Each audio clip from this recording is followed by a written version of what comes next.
Kita semua pernah ada di momen tugas numpuk, presentasi besok, ada ujian minggu depan, tapi tiba-tiba otak kita nge-freeze, deg-degan, tangan kita keringetan, dan kita sadar bahwa kita lagi panik. Kayak kebanyakan orang, kita semua mencari pelarian yang paling make sense untuk menenangkan diri. Scrolling Instagram. But here's the truth, semakin kita merasa tertekan, semakin penting untuk kita bisa berpikir jernih. Dan ini caranya. Pertama, kita tahu bahwa ketika lagi dalam tekanan itu tubuh kita rasanya sulit banget diajak kerja sama. Dari yang awalnya oke, bisa sampai ke mampus gimana nih. Itu cuma dalam setengah detik. Itu karena otak kita masih mikir kayak kita lagi di zaman batu, di mana semua permasalahan itu tentang hidup atau mati, flight or fight. Ada riset yang bilang bahwa ketika dalam tekanan, tubuh kita itu ngerilis yang namanya kortisol. Ini ngebuat fungsi kognitif kita turun. Gampangnya pas lagi stres, boom, kita jadi lebih bodoh dari 5 menit yang lalu. Jadi sebelum ngapa-ngapain, take a moment untuk realize, untuk sadar, oke, gue lagi panik, bisa, santai, gak apa-apa. Tarik napas, serius tarik napas. Cobain tarik napas panjang lewat hidung 1 kali, terus tarik pendek 1 kali, dan hembuskan lewat mulut. Serius.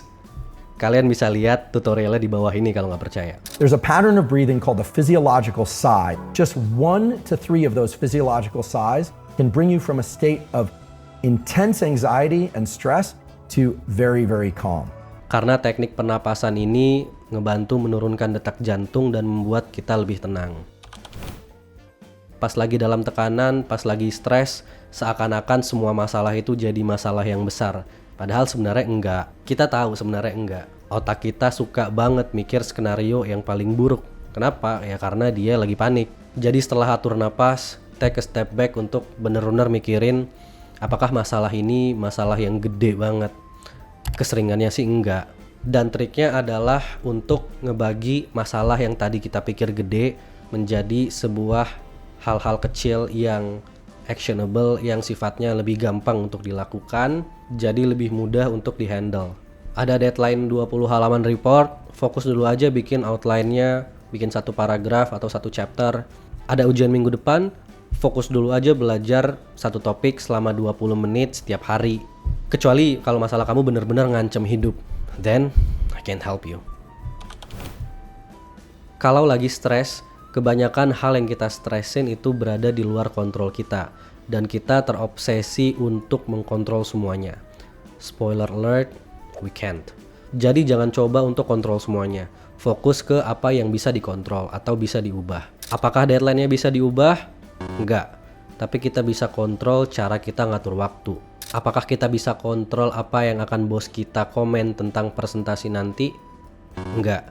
Tapi kita bisa kontrol seberapa siap kita sebelum presentasi. Yang paling simple, coba tanya diri kamu, apa hal kecil yang bisa gue lakukan sekarang? At least untuk ngebantu kita bisa ngekontrol kecemasan atau anxiety kita. Worst case skenario-nya kita akan tetap panik, tapi at least kita bisa lebih siap dan tahu harus ngapain.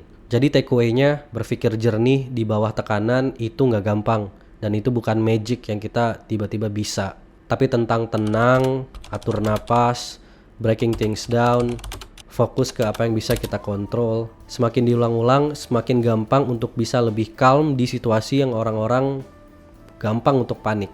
Jadi next time ingat, atur napas, pikirin hal yang paling simple yang bisa dilakukan, fokus ke apa yang bisa dikontrol. Karena let's be real, you got this. Dan akan ada momen dimana kamu mikir, ngapain ya gue stres kemarin? Sambil ketawa atau sambil nangis. Either way, it's already over. Semoga video ini ngebantu. Bye.